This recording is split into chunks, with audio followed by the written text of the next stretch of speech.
that there are movements in this country like we haven't seen in decades. The reality is the momentum is now on our side.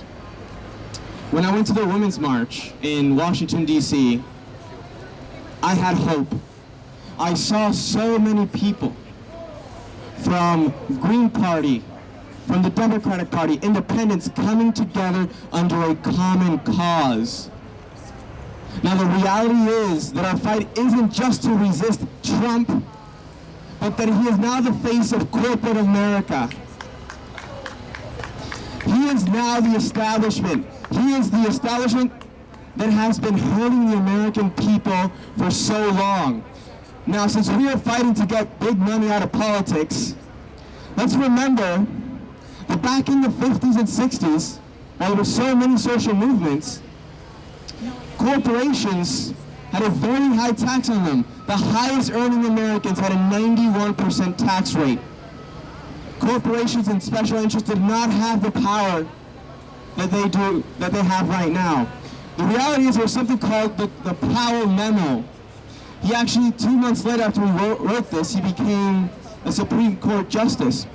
And he wrote to the Chamber of Commerce calling a call to arms to corporations and special interests to fight the increasing democratization of America. The reality is it was a collective effort from special interest businesses, corporations, and the financial sector to push back and influence the government and eventually take over it and deregulate, financialize, stagnate wages, and destroy labor unions. The reality is that we've seen the decline in labor unions when labor unions are the reason why we had a thriving middle class. Now, last semester at my school, our professors, 400 of them were locked out over a historic lockout that's actually never happened in American history before at a college. That is the audacity that corporations now have, that in New York City, in a college campus, they would physically lock out 400 professors to impose a contract. Now, we fought hard, the students, the faculty, and unions across New York City, and we defeated it. Yes! But we must continue fighting. You won! We won, and now we continue fighting because 5 of the unions don't have contracts. The reality is the corporatization of higher education, the corporatization of everything in America, of education, of healthcare, of even our roads overseas. Now the reality is that now with Trump, we're on the fast track to a reactionary right-wing government. Yep. We cannot sit back and say that everything will be fine. Because if we look back at history, if we look at the 1930s and 40s in Germany, it was not just that bad people did bad things, it's that good people stood by and did nothing. That's right. We all have an immense power. And collectively, if we fight, if we resist, if we organize in our local communities, we can fight back and take over and transform American society for generations to come. Because the reality is right now that Republicans are 2 states away from rewriting the Constitution with a Constitutional Convention. We're not hearing that enough. Right. 2 more states go, 2 more state legislatures, and they have the ability to trigger Article 5. The reality is that now we have the momentum on our side and we have to fight to not make that happen. That could have a detrimental effect on our society, and progressives and liberals and anyone who wants to make a change for a better society, if Republicans are able to have their way. That is an emergency.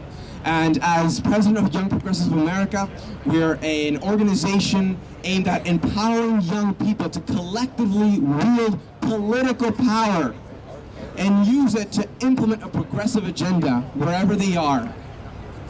From the local level, from student governments. Right now at my school, there are student government elections. We are running around 10 candidates for class council and president. We've already taken over more than half. That is what needs to be going on across the country in school boards. It needs to be going down in state legislatures, in Congress, in the state Senate. That is how we will be able to effectively resist Trump and his right-wing agenda, but also the agenda that Republicans have of cutting social programs, of increasing our military spending, on denying the science behind climate change.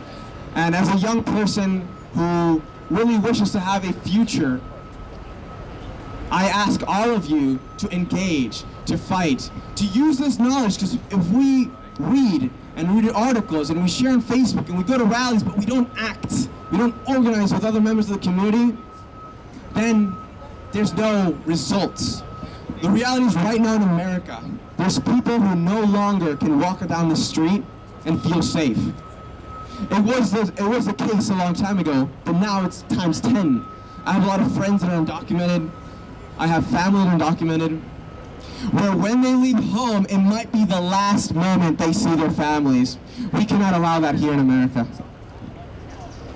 When we see the increasing hate crimes against our fellow brothers and sisters that are promoted by an administration and politicians, when we see politicians espousing white supremacy lines, it is our job to fight back, not just in words, but in action as well.